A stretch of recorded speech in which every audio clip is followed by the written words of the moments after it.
Bonjour amis tubeurs, voilà, bienvenue encore sur ma chaîne Jojo Bricoleur.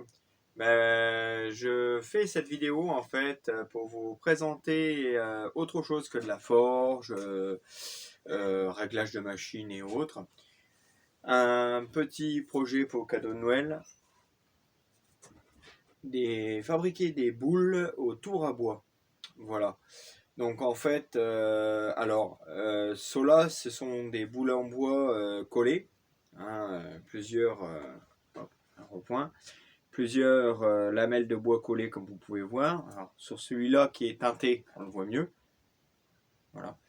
Il y a 3 essences de bois, bois exotique au milieu, de l'IP, hêtre et chêne. Voilà. Hein. Hêtre comme ça, du hêtre, bois exotique, chêne et chêne là. Voilà. Hein, pour faire une croix. Voilà. Donc là, ce sont des boules en bois de 12 cm de diamètre. Alors, c'est pour faire un jeu de boules ardennais. Apparemment, c'était l'ancêtre de la boule de pétanque. Voilà, j'ai trouvé pour un cadeau de Noël d'une personne âgée qui voulait retrouver ce genre de jeu, c'était pas déconnant. Donc je fais la vidéo pour vous présenter comment j'ai fabriqué ces boules et on fait ça ensemble tout de suite.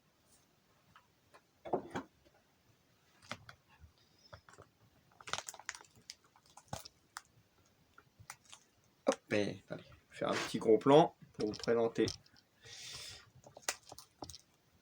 Voilà. Parfait. Donc voilà, donc ça y est, hop, ça ressemble à ça après une fois que j'ai fini. Ma pièce de bois, donc là j'ai déjà entamé. Ma pièce de bois principale, elle est comme ça. Alors, je l'ai dégrossie. Vous voyez.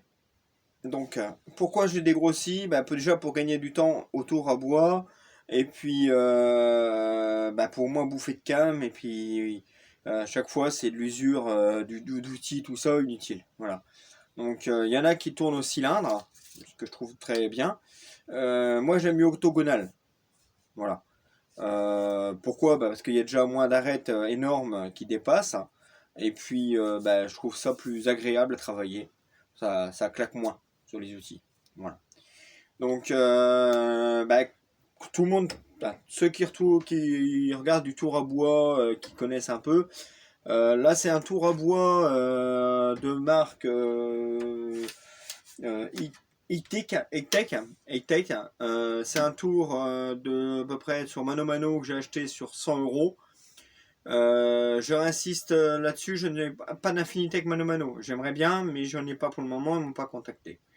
Donc ne me demandez pas un code promo, je n'en ai pas. 100 euros sur Mano Mano.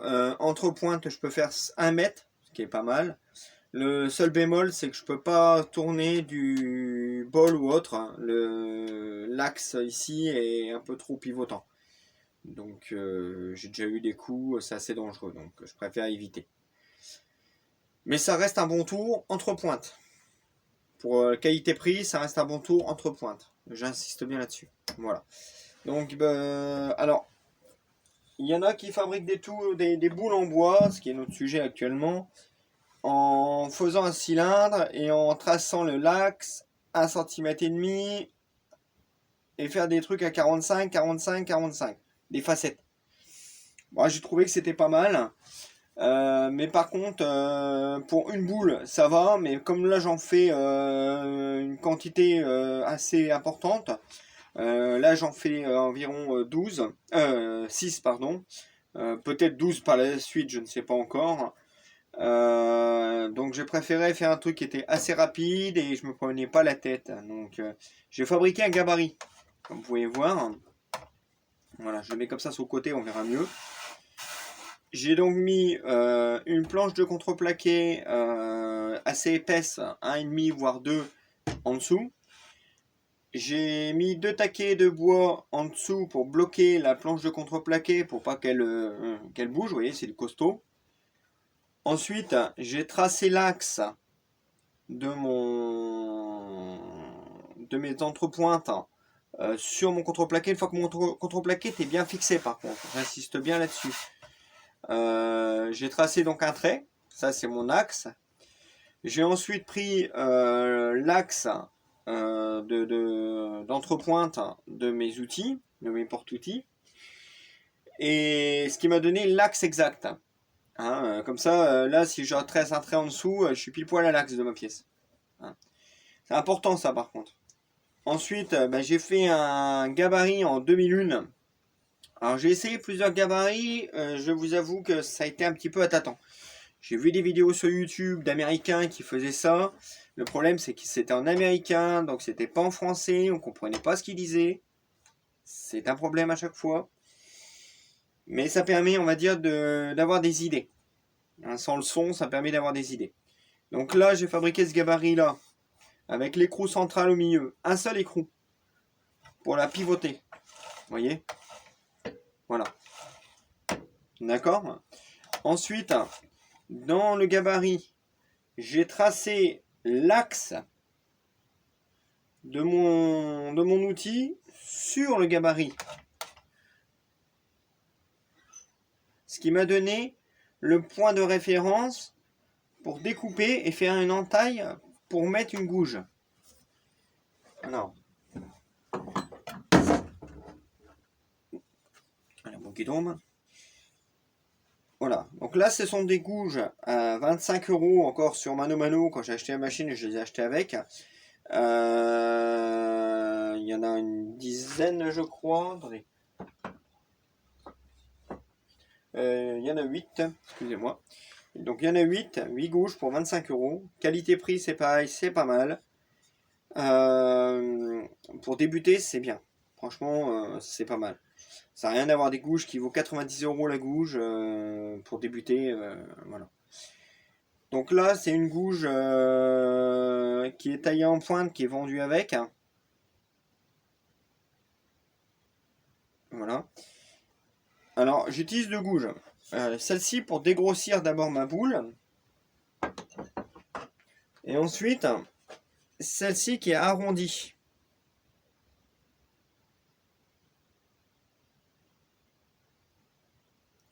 Vous voyez? Alors, là, je repose ça tout de suite. Là, je mets ma gouge. Alors, clac. Vous voyez? Voilà. J'ai enquillé ma gouge dedans. Il n'y a aucun jeu. Il y a un petit peu de jeu, mais juste assez pour enquiller la gouge. Ensuite, j'ai mis un écrou au-dessus. Une platine. Donc, voilà, j'ai refait une cale en bois, en CP, contreplaqué pour pas que ça explose. Vissé avec 4 vis pré-percées, bien sûr. Ensuite, j'ai mis un écrou de meuble. Vous savez, les écrous, quand on perce, on met avec les BTR le truc, et c'est en fait, ça n'a pas de vis qu'il y a dedans. Je l'ai collé, pour plus de sécurité. Je l'ai vissé, collé. Donc là, vous voyez, regardez. Hop! Et là, ça bouge plus, vous voyez. Ah, ça escarte pas ma gouge, hein, parce que le fond, j'ai arrangé le bout de la tige filetée pour que ça n'escarte pas les outils. Important, parce que je voulais pas trop escarter ça, en fait. Donc voilà. Donc ensuite, une fois que le porte-outil, par exemple, est réglé à la cote qu'on veut, hein, clac, on vient bouffer quand le truc va tourner. Vous voyez, vous l'entendez, ça griffe. Hein. Voilà. Et vous faites ça à côté, vous faites ça de l'autre côté. Alors, après, vous allez avoir des quartiers, des endroits qui vont pas être entièrement, comment dire, bouffés en arrondi, puisque là c'est entre pointes. Il faudrait que je coupe, que je vienne déplacer ma boule comme certains font, et après avec ce porte-outil là que je vienne remordre. Mais alors c'est pas sûr que la boule elle tienne bien entre mâchoires, enfin entre les pointes, qu'il n'y a pas un danger que ça glisse ou quoi que ce soit. Donc là ça serait une boule parfaite par contre, en effet. Mais par contre, moi j'ai préféré, une fois que j'ai entamé le plus gros de ma pièce de bois, qu'elle est faite au maximum dans tous les sens. Ce que j'ai fait pour pas déplacer le gabarit, parce qu'à chaque fois ça ferait retirer le gabarit, mettre le porte-outil pour bloquer la gouge, quoi, hein, pour travailler avec la gouge. J'ai fabriqué, excusez-moi de mettre la caméra, mais voilà, pas grand chez moi. J'ai fabriqué ça. Vous voyez, c'est une petite équerre basique en bois, hein, que tout le monde peut fabriquer. Je viens le mettre comme ça, clac. Je vais mettre un serre-joint bien sûr en bout, hein, ici là. Je vais mettre un serre-joint pour bloquer, pour pas qu'il bouge. Éventuellement pour visser, c'est selon les envies. Et ensuite, avec une autre gouge, enfin avec la même gouge ou une autre gouge, je viendrai finir de travailler à la main la gouge jusqu'au bout en fait. Hein, jusqu'à arriver en laissant un petit centimètre, 5000, histoire de pouvoir après poncer la boule correctement et ensuite de finir par la couper à l'outil ou de la retirer entre pointes et puis de la finir à la scie et à la cale à poncer. Voilà. Donc je vais vous faire une petite vidéo, sur la même vidéo je vais faire une petite présentation de comment ça marche en état réel, pour bien faire montrer que ça marche, encore une fois. Et puis ensuite je vous demanderai, et puis voilà, on discutera. Allez, c'est reparti.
Ah, ça va vite, hein.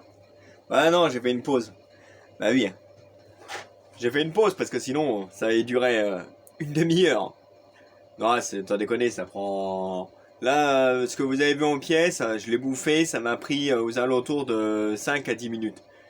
Pour, je vous mens pas, hein. J'ai préféré faire une courte pause parce que les vidéos, sinon ça va durer 3 plombs, mais vous allez pas la regarder. Voilà. Allez, donc là vous voyez, j'ai dégrossi avec la gouge pointue. Maintenant je vais dégrossir avec la gouge fine, arrondie. À chaque fois, rangez bien vos outils, hein. J'insiste parce que ça m'est arrivé d'avoir des problèmes. Alors, à vérifier aussi une chose, le diamètre de la boule. Vous voyez, là, ça frotte. Ça ne veut pas se rentrer. C'est parce que là, vous voyez, j'ai fait un vieux pied coulisse des grands-pères là, en métal, brocante. Hop, voilà. Donc là maintenant, je vais rebouffer pour vraiment, vous voyez, là c'est râpeux.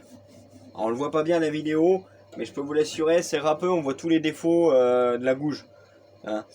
Donc là maintenant je vais finir avec la gouge arrondie pour vraiment le mettre au diamètre voulu.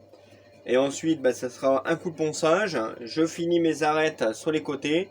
Et ensuite vous verrez donc par étapes les choses, parce que je vais faire des coupures. Hein, on va pas se mentir, sinon ça va prendre un temps fou. Allez. Hop.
Et voilà. Alors vous voyez, regardez la différence, c'est énorme. Hein. On voit bien on le sent bien, on voit bien la différence. Alors, pourquoi j'ai pas fait que directement avec l'arrondi? Bah parce qu'en fait, je l'ai essayé et je peux vous assurer que bah, vous affûtez souvent. Vous l'affûtez extrêmement souvent si vous faites ça avec ça. Que la pointure, en fait, comme il y a deux angles de chaque côté égales, 45 ou 13 degrés, bah, vous venez bouffer de chaque angle. Que là, l'arrondi, en fait, bah, il y a de chaque côté, mais c'est pas pareil. Franchement, je l'ai testé pour vous le dire. Donc, voilà. Donc, alors, je vais faire maintenant les côtés. Et puis, ben, voilà. Ok.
Et voilà. Voilà. Donc vous voyez, j'ai vraiment bouffé en laissant un petit centimètre. Donc là, je vais arrêter pour les vidéos. Je pense que c'est assez explicite. Je pense que tout a été dit et expliqué. Alors, vous voyez, des fois, j'ai des ratés. Ça arrive dans tous les gars qui font du tour. Ceux qui disent qu'ils n'ont jamais de raté, bah, c'est des menteurs. Parce que franchement, j'ai déjà vu des mecs professionnels, ça ils arrive quand ils sont fatigués à la fin de journée de faire une connerie. C'est humain.